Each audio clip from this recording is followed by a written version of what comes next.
Hi, folks. I'm Wound Care Karen, and this is part 2 of the history of nurses. So make sure you've listened to part 1 first. Okay, here we go. We're going to pick up right where we left off.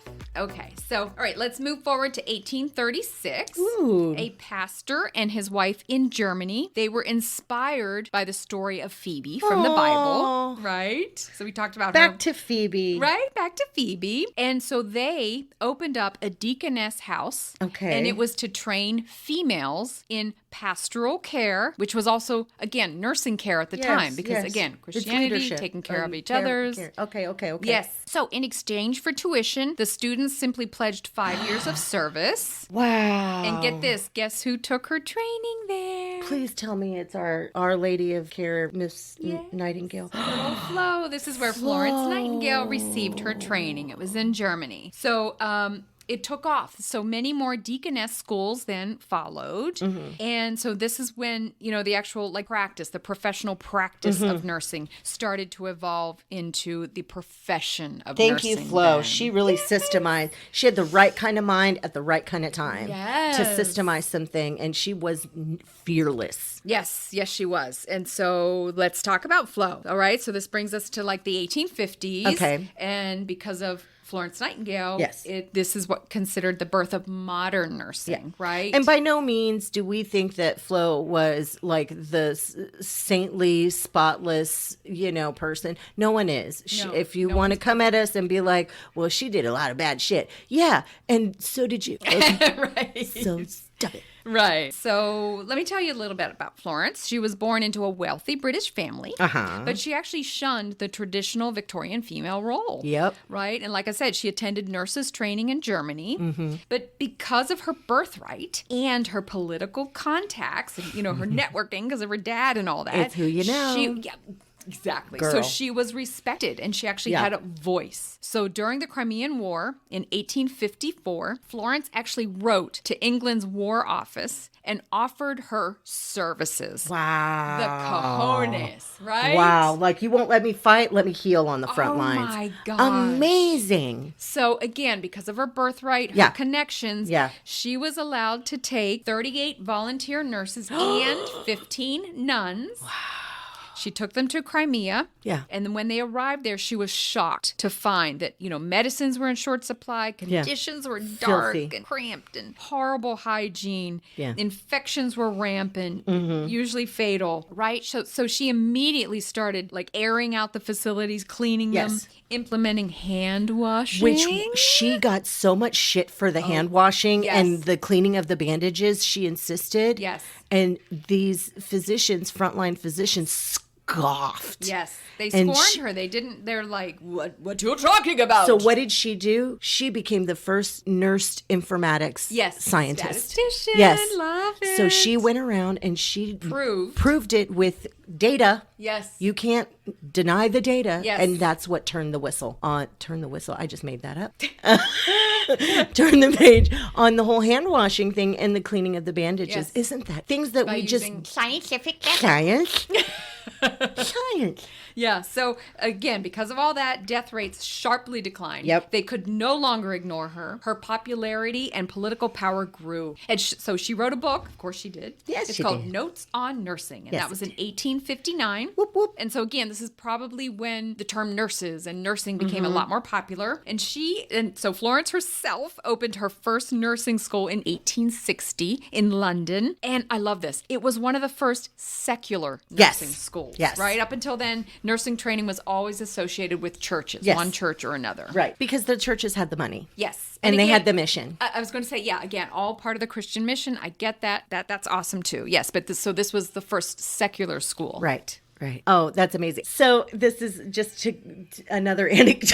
Oh, here we go. From nursing school. And this is, again, back to LVN school because this is I had no previous medical training or exposure. So on orientation day, they said, if you know anything about Nurse Florence Nightingale, I'm going to tell you basically what she told her students in her nursing school. If you're not married, don't get married. If you're not pregnant, don't get pregnant. If you're not being courted, don't. this your life from here on out is nursing and nothing but. So and that's what she did, and that's what we still do. Like that's the kind of investment, personal investment that is expected when you enter into nurse training. Isn't that wild? I mean, just from the 1800s, mid 1800s, even to today, it's the same thought. All right, enough with my anecdotes. So what's interesting around this time period that you're talking about, in that parallel, here in the United States, there's the Civil War that's broken out, right? Yes. So women had broken barriers by leaving the home and crossing front lines to take care of the men. Again, just right? naturally. Yes. Yeah, again, yes. not because they were nurses, not because they went to No. nursing school, simply because, oh my gosh, my brother's on the field, my husband's on the field, my neighbor's on the field. Right. I got to go take care of So them. those who didn't have children or whatever, somebody had to stay home. This is homesteading times, right? True, yes. So somebody had to stay home and tend to the homestead and tend to the children and tend to the men who couldn't go to the front lines, but the women who could did. Yes. And that's remarkable in and of itself. So in that way, that's the parallel of the women breaking those frontline barriers. Right. And from that, even though there was that long-standing nursing school in Canada, still at this time in the Civil War, there's no nursing schools in the United States. Right. So a teacher by the name of Clara Barton became known as the Angel of the Battlefield. And after the war, she spearheaded the American Red Cross. I love Don't you love that? I love it because it speaks to the mission of teachers too. So here she is, a teacher, She's an educator. literally stepped into the role of nurse. Right. Well, Took because care they're of- all caregivers, right? Exactly. I keep stealing your words. Called Angel of the Battlefield. I love that. And then, so she's the mother of the American Red Cross. So she's our, Flo from, Yes. on this side of the She's pond. our American Florence. Yeah. I love it. So, and just like Florence Nightingale, Clara Barton demonstrated that the idea of nursing was more than just care at the bedside, although she did prove that too. Nurse leadership can be a strong force in social and health reform. And women of color, I got excited because I'm talking about women of color here.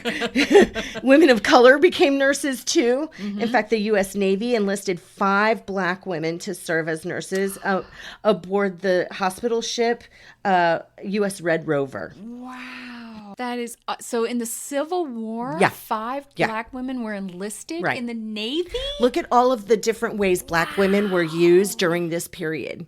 So we have these legitimate roles where nurses, Black women are being trained as nurses and Yes. being utilized in these very established and distinguished ways. And it's hard work. Yes. But during that same time, because we were just talking about how midwifery was taken away from women, and guess who was experimented on to come up with what is a lot of modern gynecological uses is Black women, enslaved Black women with no anesthesia because, they don't feel anything.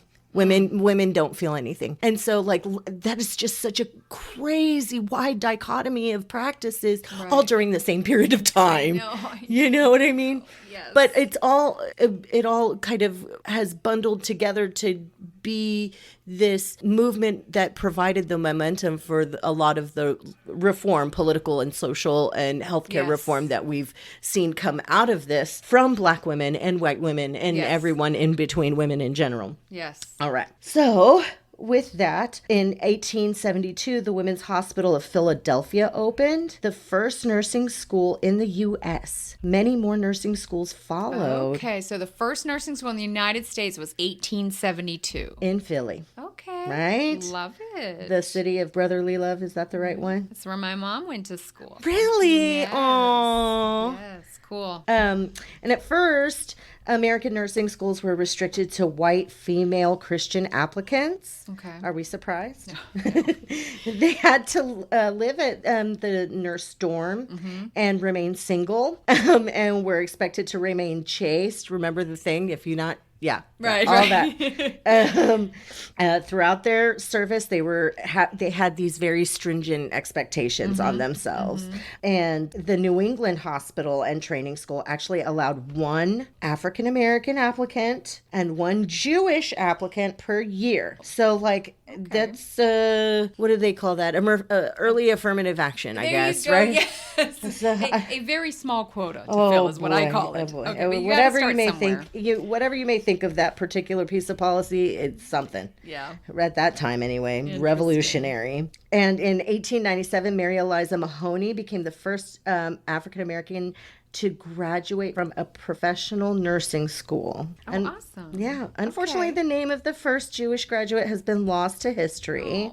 I know. Okay. Well, unfortunately. So even though her actual name is lost to history, you know, her legacy lives on. For sure. Yeah. For sure. Yeah. But get this, in 1886, Spelman Seminary, it later became Spelman College. Cool. In Atlanta, Georgia. Yeah. It opened the first nurses' school for African American females. Love it. I love that so Love much. it. And then in 1888, the first all-male nurses training started at Bellevue Hospital in New York. I had no idea. That's so cool, Oh, right? because our brothers and nurses in nursing need some, they need some shout outs. Yes. They've have their own unique story to tell, and it's valuable. Agree. Yeah. I mean, their history rides alongside ours, but yes, they have their own unique challenges for sure.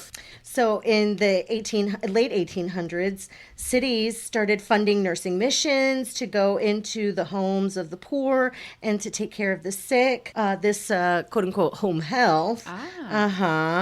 This home health movement continued to grow. And this may be a familiar name to our nursing buddies out there, especially if those of us or those of you who are still in nursing school and learning about the history. Lillian Wald coined the term public health nurse and championed many health reforms, including school nurses and insurance for home health care. Love it. So, as a matter of fact, just a patient today in the clinic, he said back in the good old days, the nurses and the doctors would come to your house and do all this, and I could just feel comfy, and they would just take care of everything. So this is, even though we have home health structures today, this is a different time where, Right. the health care was done in the home. Yes. And so Very this true. is incredible that even then these initiatives were being born and championed by Lillian Wald. More and more hospitals were growing as more people moved from farms and outlying areas into the city. So what does that talk to? The Industrial Revolution. Gotcha. Right? Yes. So these were a direct result of the Industrial Revolution. Cities were growing as more people moved, and all of these city hubs were happening. And Right. when you have a great congregation of people, you have a great contagion Yes. thing. People are passing around food, and they're passing around germs. Right. They're So- living on top of each Right, other. exactly. Hygiene is poor. Exactly. Yeah, so- Sanitation, all of that. So the passage of workmen's compensation laws in the early 1900s changed the focus of industrial nursing from merely caring for sick employees at home to preventing illnesses and treating injuries on site. Because how else is a company going to Keep its workers. Right, yeah, make sure that their bottom line is being met. You can't keep the assembly line going if the people are out sick all the time. Right. Or dropping dead in the factories. Right. So it was their corporate way of investing or into their own investment. And a Right. lot of these names like Carnegie and Rockefeller were at the forefront of that. So Yes. we can see all these institutions that have their names on it and charitable funds that have their names. But it was born out of the Industrial Revolution wanting to protect their investments.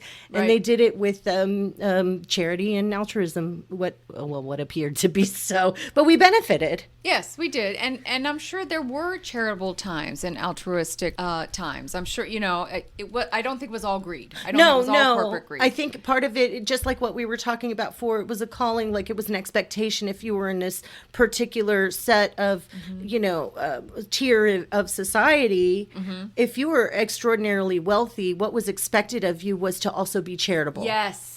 So in the late 1800s and early 1900s, we also saw the establishment of two nursing organizations, okay? These were the early incarnations of the National League of Nursing and the American Nurses Association. Oh, okay. Yeah, so the Spanish-American War was in 1898, and a female physician, Dr. Anita Newcomb McGee, was tasked to head the Army Nurse Corps division of the Surgeon General. How cool is that? Oh, so Like, so not unheard only of. did they start a nursing corps, but they had a female headed up. You I mean, bet. a female physician, but still cool.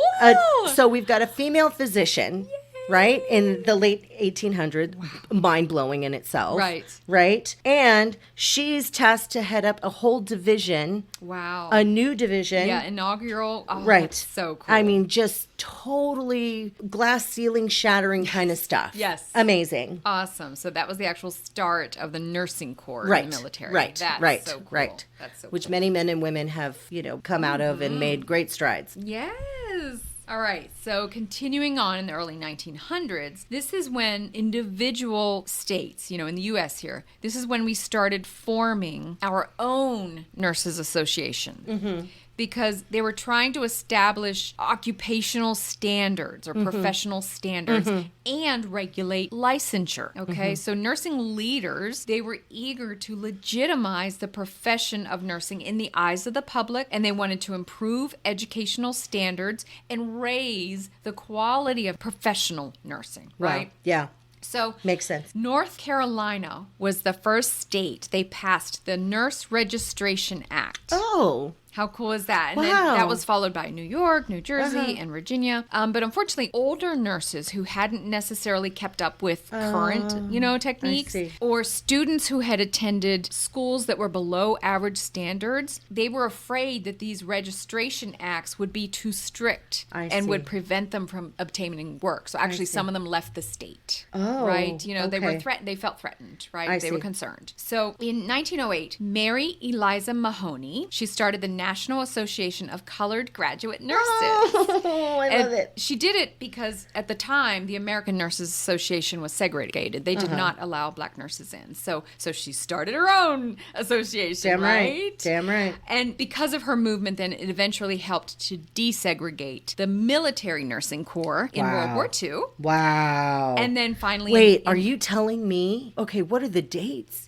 Because Right. I don't think schools public schools were desegregated at that time. No, not in 45. No. No, absolutely not. No, right. So in That's the 40s. bananas. Yeah, so in the Trailblazer. 1940s, she helped desegregate the military nursing corps. Amazing. And so then finally, in 1949, the American Nurses Association finally desegregated.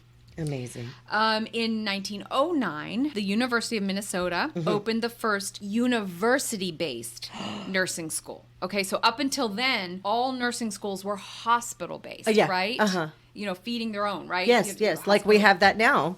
That's where I went to school, with a hospital-based diploma program, right? So, but in 1909, the first, the first in the United States, opened the first university-based So nursing through school. a quote unquote legitimate educational or institution. Yes, again, just a different educational path. Yeah, Right. this time through a school instead of a hospital. Well, I wonder what that did to legitimize the career path of We're nursing gonna profession. Get to that. Wow. Yes. Okay, so in 1920, someone named Ludi Andrews, she successfully sued the Georgia State Board of Nurse Examiners to secure the right for African Americans to take the exam. Girl, go on now. 1920, baby. I like that. Look, as a brown woman who's an immigrant into the United States and fell into nursing, I don't think, because I'm not a white person. I mean, on paper, they make me say I'm a white person.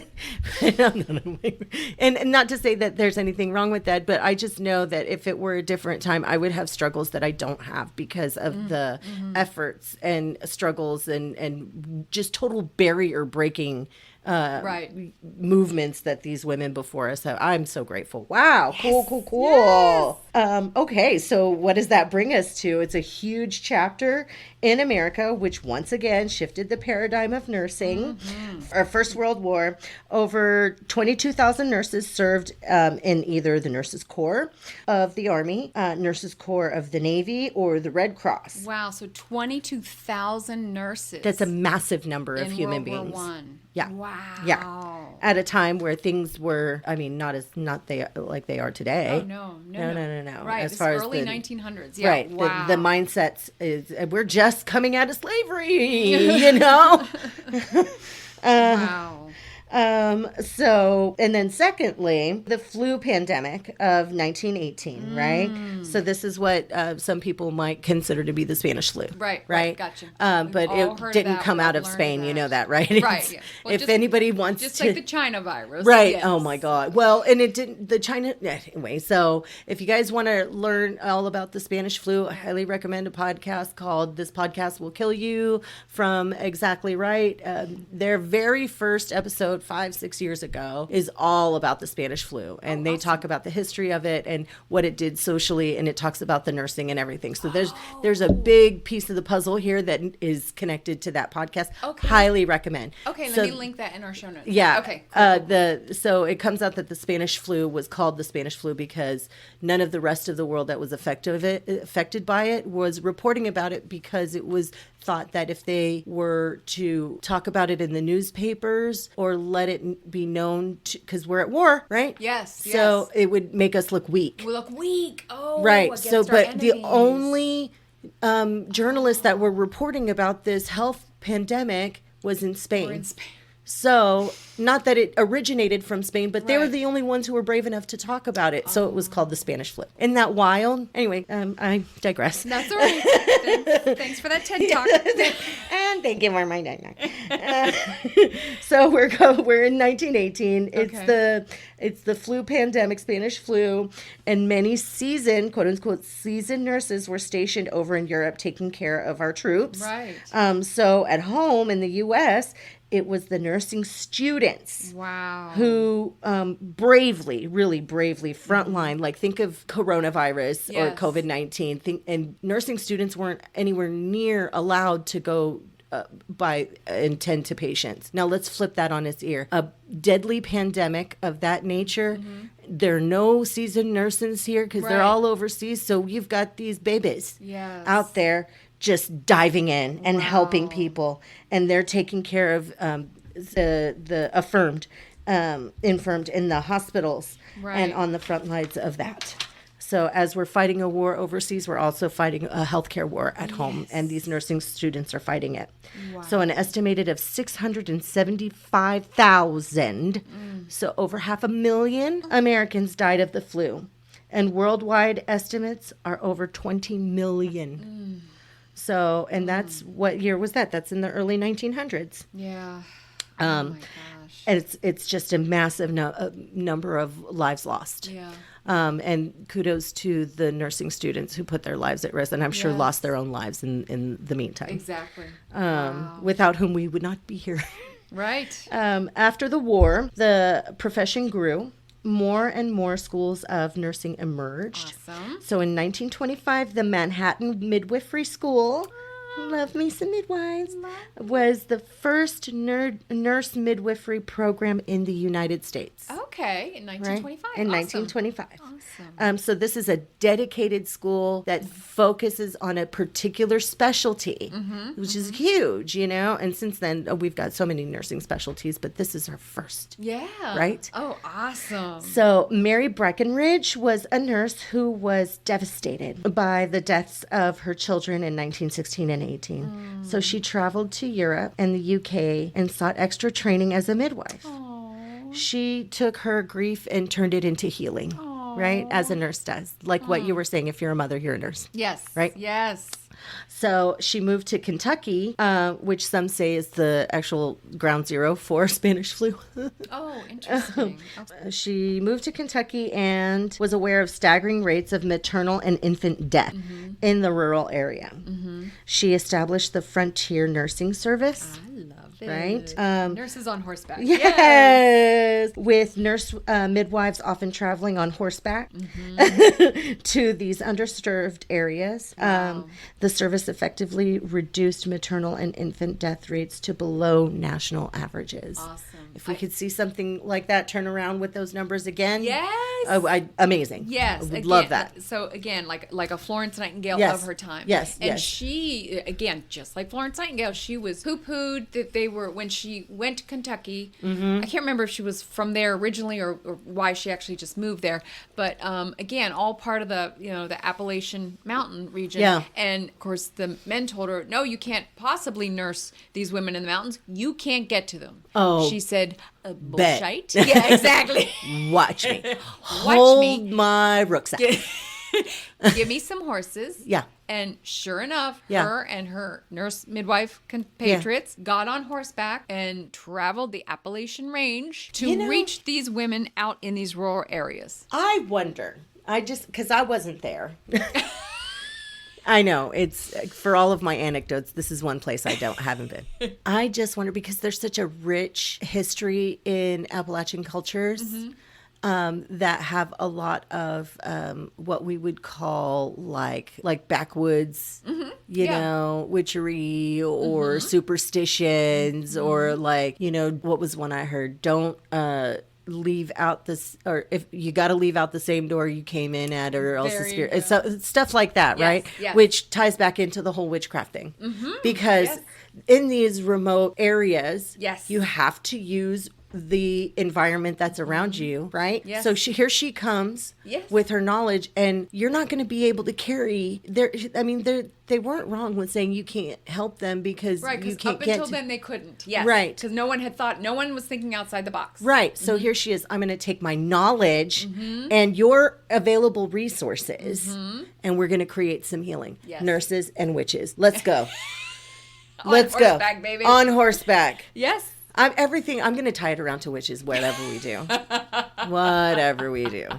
All right, so let's come up now to the 1920s. Ta-da. So let's talk about working conditions. So up until the late 1920s in the United States, most hospital nurses worked 12 to 24-hour shifts. Oh, what's new?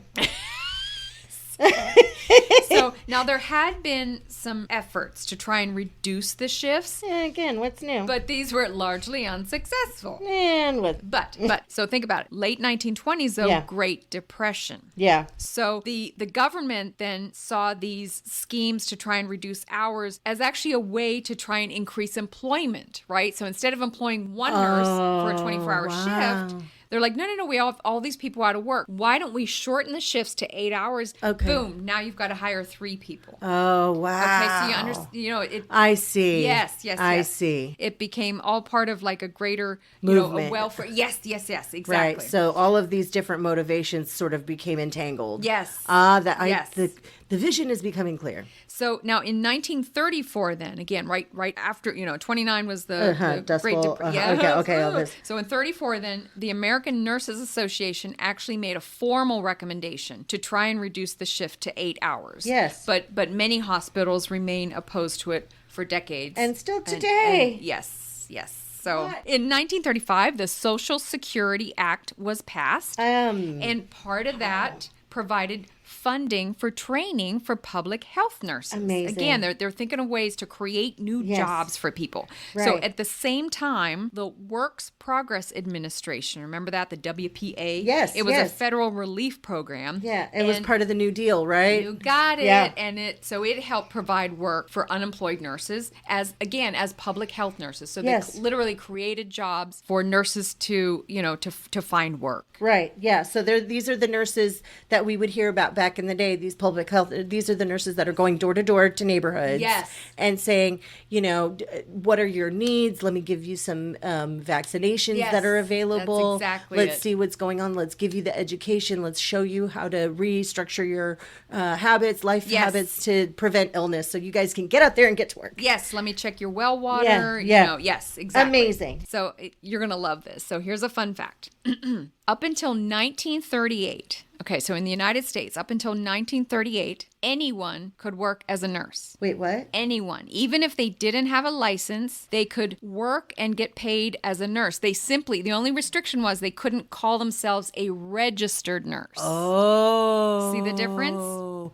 That's why the RN thing is so big. Yes. So we're coming up to that. We're coming up to, again, this whole licensure thing. Because all of what we've been talking about is all these educations and all of these, nursing colleges and training colleges and training, and then the licensure. But that was for registered nurses only. Well, we're going to get to that. Okay. Don't get ahead of me here. Little. Okay, so up until 1938, you didn't have to go to the school. You could just simply call yourself a nurse and, work for a family or work in a hospital and get paid as a nurse. Oh, wow. You just couldn't say you were a registered nurse. Interesting. So in 1938, then, New York was the first state to absolutely restrict nursing practice. So you could not get paid to be a nurse without a license. Wow. Okay? So it created, which at the time it was very controversial, it created 2 levels of nursing practice. Okay. Practical and registered. Oh, look at that. We've got LPN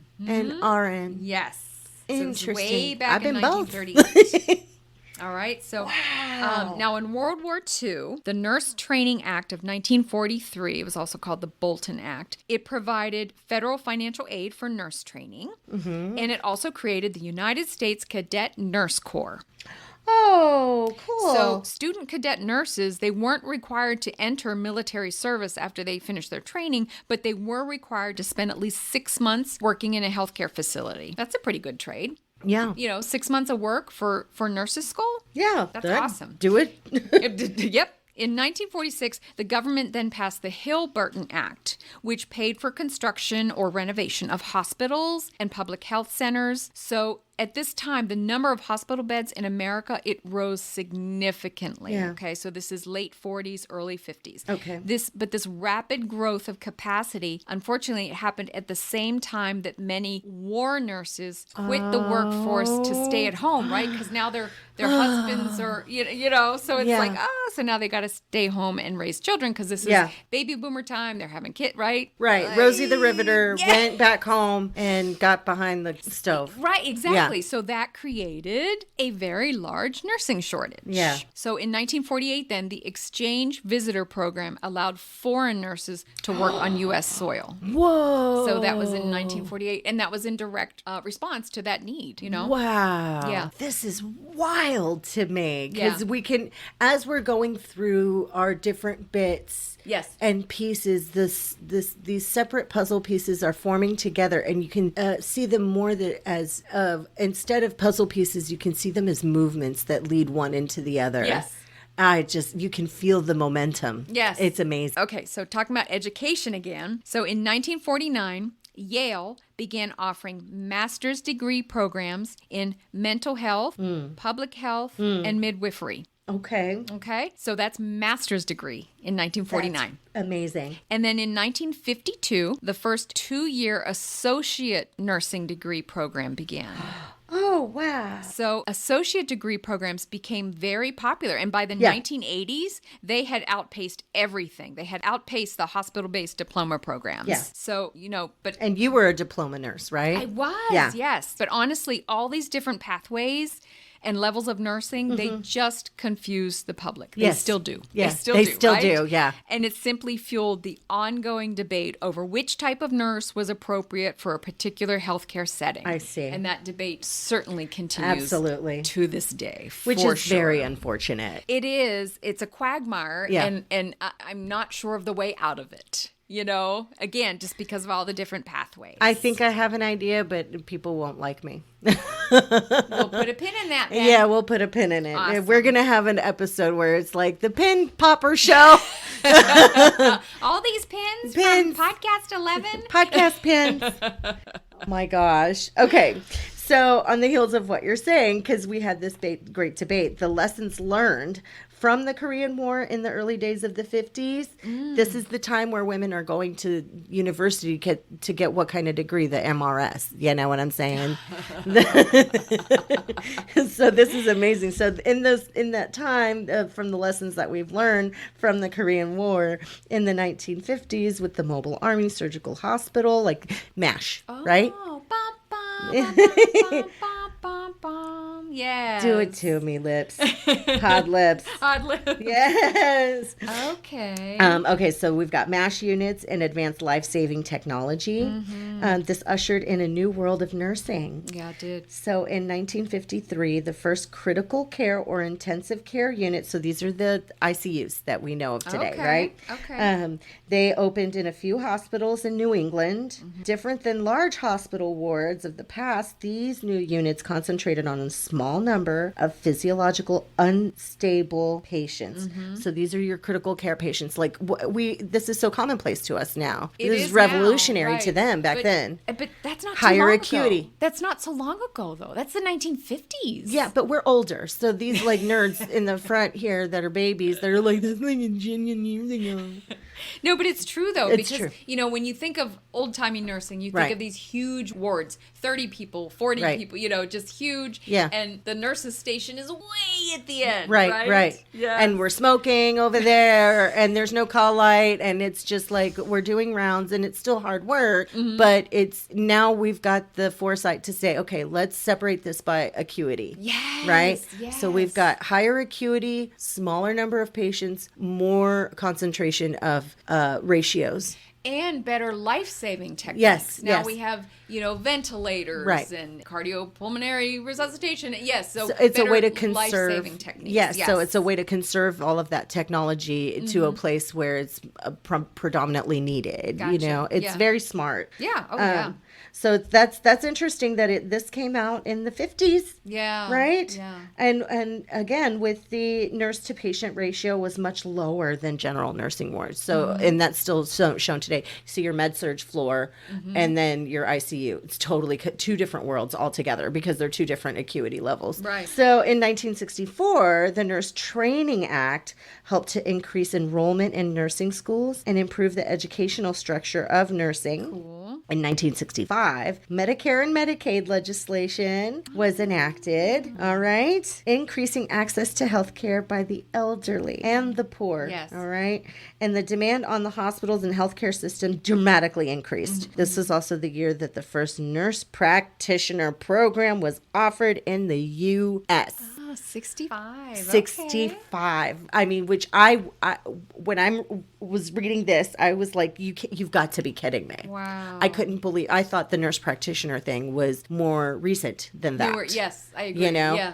And I'm sure that there have been advances and changes into the scope, but still revolutionary at the time. But it speaks to the need and to how as access to healthcare grows and advancements in technology grow and scientific practice grow, the opportunities for different niches and roles in healthcare can be Yes. filled by all levels of nursing and providers. So with that, the American Nurses Association published the controversial positional paper on the education of nurses, recommending 2 levels of nursing. So this is going back to what you were saying before about the debate.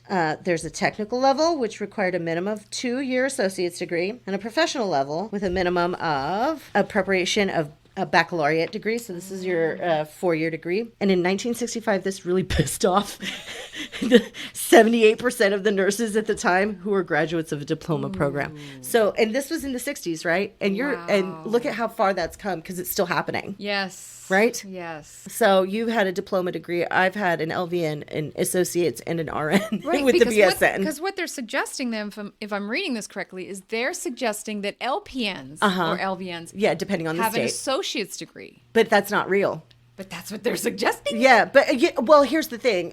LVN schools is about a year and a half. Well, accelerated LVN, it's about 2 years. So anywhere from 14 to 18 months, depending on where you are. So, but that's an accelerated program. So Right. all of that education, if you were to parse it out, less insanely, it would come out to about 2 years. Yeah, But it's a right. different type of nursing. Now, what I noticed with my LVN education and my associate's education, there's honestly no difference from what my personal experience Okay, was. okay. Now, there was a little bit heavier emphasis onto critical thinking, but they gave us that in LVN school, and they gave it to us in preparation for being an RN. But when I got to RN school, it was the same thing. Right. Yes. It was the exact same. Yeah. So what my question is, and this is a bit of a tangent, what is the difference that you can recognize between your diploma training and the years later when you went through your BSN training? Okay, so How many years?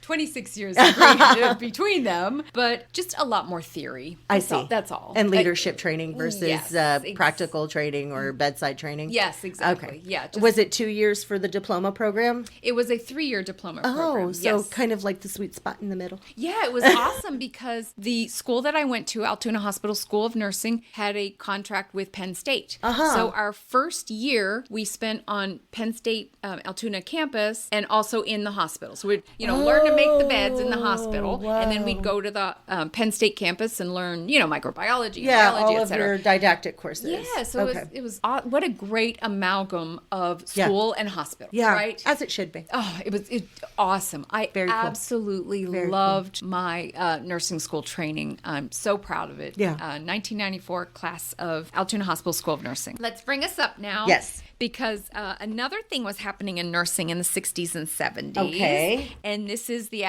disappearance of the nurse's cap. Oh, thank God. Right.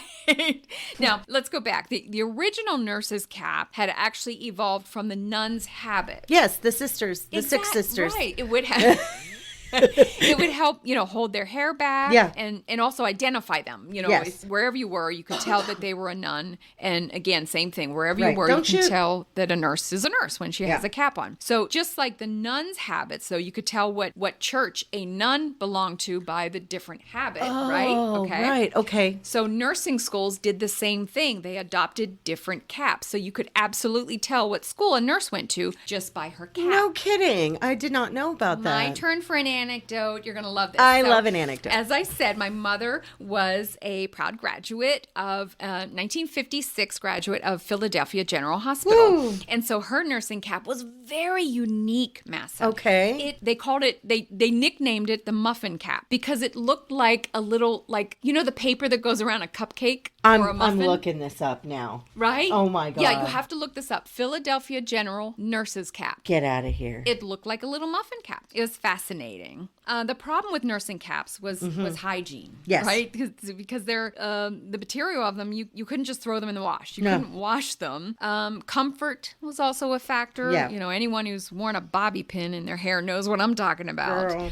And then, but another reason we got rid of them also was gender bias. We had male more nurses. men. Yes, more men are entering the field now. It just didn't make sense. Yeah. You don't want to sissy up the boys is what I'm thinking. or shun them because they can't wear the Yes, cap. okay, so I see. It's just an arcane practice. Yeah. So they Well, kind how of- forward thinking the nursing profession has sort of always been. Yes. In 1971, the Nurse Training Act was expanded to promote expanded roles for nurses, such as nurse practitioner, and also to promote racial and gender diversity in nursing. Love it. So this is also the year that Idaho became the first state to expand their Nurse Practice Act to include diagnosis and treatment as part of the scope of practice for advanced practice nurses. You mean? Okay, so this brings us up to the Vietnam War. Oh, good. Over 10,000 American nurses served in the Vietnam War between 1956 and 1975. 8 of those women did pay the ultimate sacrifice. So, but what a difference! So in World War I, it was what 20,000, Yeah. 22,000. Yeah. Wow. Yeah. Okay, so in Vietnam, 10,000 nurses Yeah. served. Okay. That's half. Yeah, Wild. So we're going to talk about the Vietnam conflict now. All right, so we're in the 70s. We've got bell bottoms and all kinds of controversial ideas, and this is like, you know, a very heated time in the world stage, very and radical. Lots of, you know, and Upheaval and well, it's this time where previously the sentiments, whenever your country goes to war, you're in support, and you know, we're very patriotic, and now this is a great nationwide dissent against it. So this war is very, very unpopular. And there was also when this controversial thing in the 70s also happened, when we call things the classification of the in nursing diagnosis. Right? Conference on Classification in Nursing Diagnosis. Okay. That's where this conference was held during this time. Okay. So you think this is the social environment that this conference is being held in. Interesting. So they met annually for a decade until 1983, when the official North American Nursing Diagnosis Association, or NANDA, as all of high nursing students have been traumatized by. Right. This is NANDA was formed during this time, and the care planning process, also traumatizing, was formulated with nursing diagnoses. The topic of nursing diagnoses and care planning is very polarizing, if you couldn't tell. Right, that's how right. I believe. I'm biting my tongue. Yeah, oh, aren't you so good? I cannot. And it deserves its own podcast, truly. Yes. Right? And so we can, that's another pin in the podcast pinnery. Put a pin on that. So that's all I'm going to say for that. There you go. And sexism, of course, was rampant in the 70s and still is. And so let me just put this in. Picture it. Sicily. No. Yeah, picture it. United States, 1977. That's the year I was born. Aww. So in 1977, a bunch of nurses in Denver filed a class action lawsuit against the city and the county. Oh.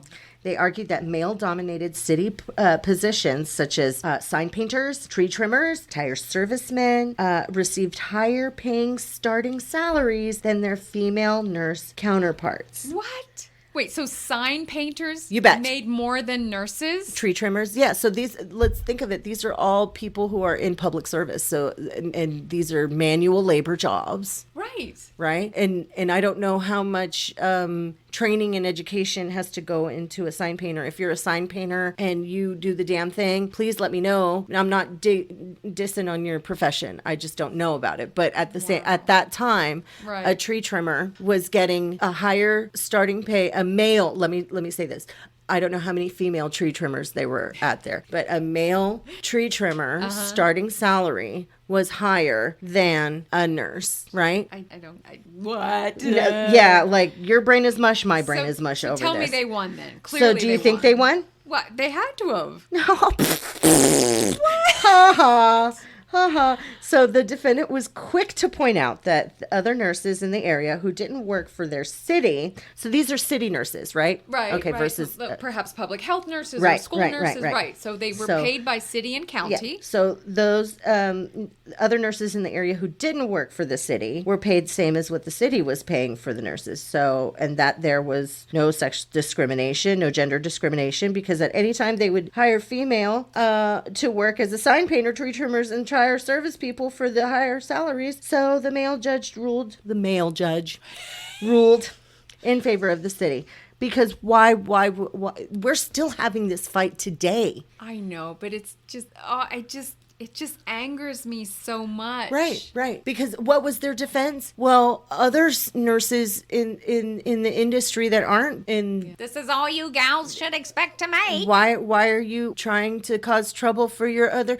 This is what the industry standard is. Why do you think you have to compare yourself to? If you guys were tree trimmers, then we'd pay you tree trimmer salary. Come and be sign painters with us and we'll pay you more. So, I mean, that Right. just goes to show the kind of, for all of the advances for the profession itself, there's still that fight of public opinion and public perception. Well, okay. Regardless of what our training has to be. Right. So, okay. So this is 1977, you're saying? Yes. Which makes perfect sense because I know my mother couldn't open her own bank account. No. Until I think like 1974. Right. You couldn't have a credit card Right. unless your husband signed for it. Yes. Yes. You couldn't have anything in your own name. Yes. Oh my, it's making How so far, much sense. 45 years later, Wow. how far we've come. Wow. So we could be physicians as women before we could have our own credit card. Wow. That female physician that set up the Army. nurse corps. Yes. She couldn't have a bank account. Okay. Not but her she own. could go on and be a whole ass doctor. Oh my God. What? Why are we so stupid? Wow. All right. Anyway, so that's that on that. That's that on that. Because of what this male judge ruled in favor of the city, the nurses tried to appeal it to the Supreme Court. What did the Right. Supreme Court do? Can you guess? You mean the male Supreme Court? Obviously. I bet they declined to hear it. Did they decline to hear it? Amazing. You bet. Oh my This isn't gosh. even worth hearing about. So, okay, so we were talking about these movements with how healers are all around the world, Yes, right? yes. And how the propensity for women to be the in the forefront of these healing environments and using their surroundings, their localities to get the resources that will provide for the healthcare needs of their little villages and their Right. people, you know what I mean? Yes. And so here, what's really interesting, and that kind of ties also into what we were talking about with that article from Scotland.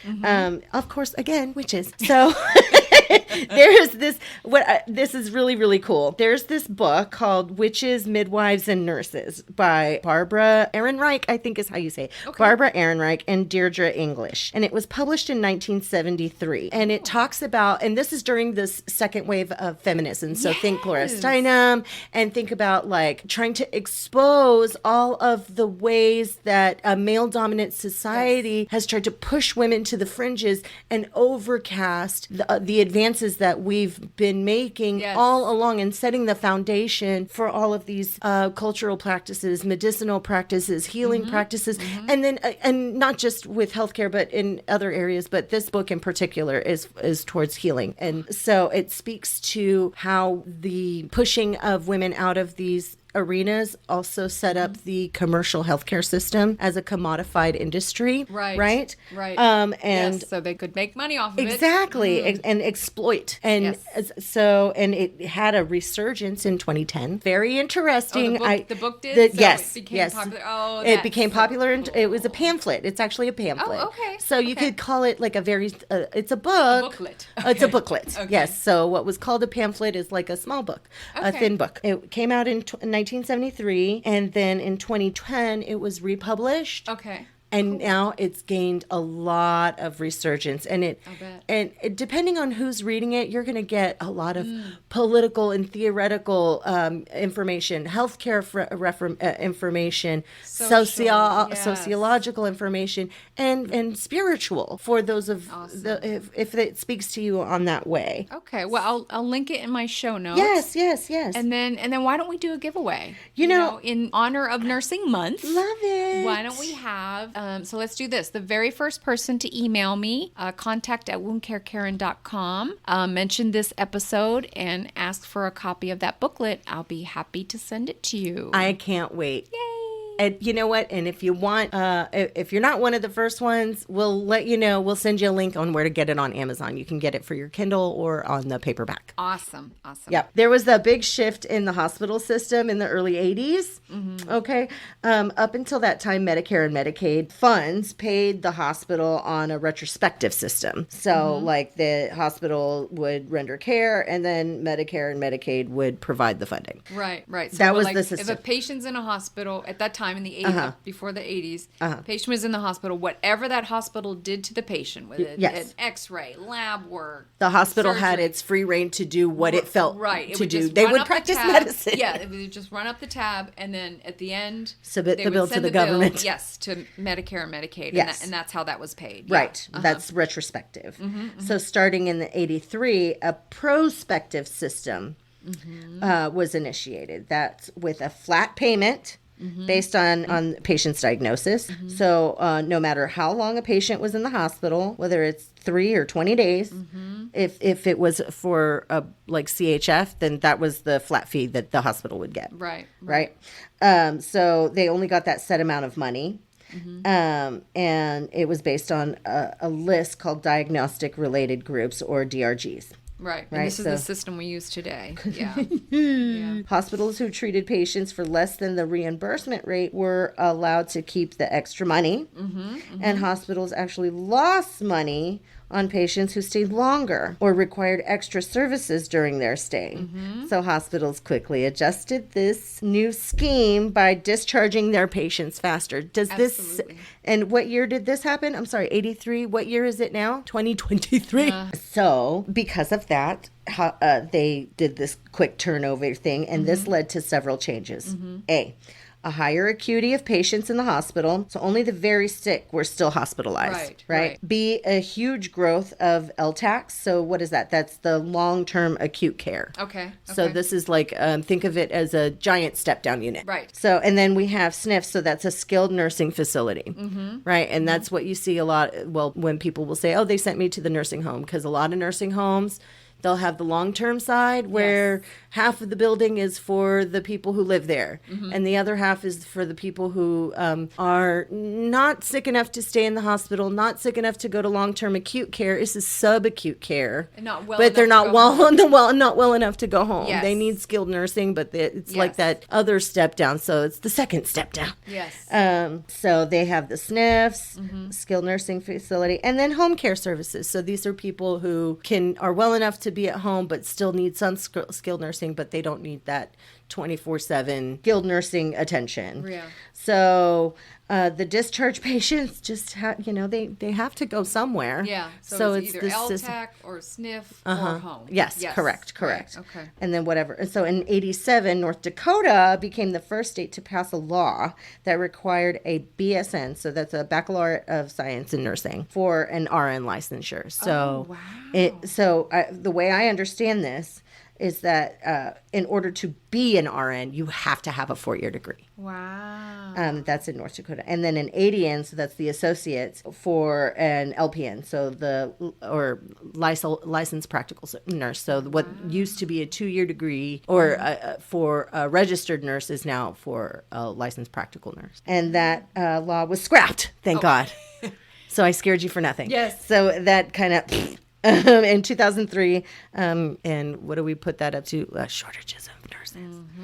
A shortage of nurses said, you know what?